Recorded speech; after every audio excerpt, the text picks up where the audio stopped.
తెల్లగా పుట్టాడన్న అనుమానంతో ఓ మహిళ భర్త నుంచి తీవ్ర వేధింపులు ఎదుర్కొంది. అదనపు కట్నం డిమాండ్లు కూడా తోడవడంతో తీవ్ర మనస్తాపానికి గురై ఆమె బలవన్మరణానికి పాల్పడిన ఘటన జగిత్యాల జిల్లాలో కలకలం రేపుతోంది.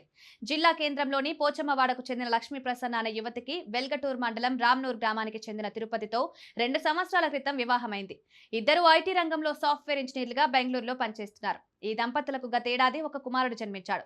బాబు శరీర ఛాయ తల్లిదండ్రులకు భిన్నంగా ఉండడాన్ని పరిగణలోకి తీసుకుని భర్త తిరుపతి అనుమానాలు పెంచుకున్నట్లు సమాచారం. బాబు తెల్లగా పుట్టడాన్ని ప్రశ్నిస్తూ భార్య లక్ష్మీ ప్రసన్నపై తరచూ అనుచిత వ్యాఖ్యలు చేస్తూ ఆమెను మానసికంగా వేధించేవాడని మృతురాలి కుటుంబ సభ్యులు ఆరోపిస్తున్నారు. ఈ అనుమానాలకు తోడు అదనపు కట్నం తీసుకురావాలని అత్తామామలు కూడా ఒత్తిడి తెస్తున్నారని తెలిపారు. రోజు రోజుకు ఈ వేధింపులు మితిమీరడంతో లక్ష్మీ ప్రసన్న తీవ్ర మానసిక ఒత్తిడికి గురైంది.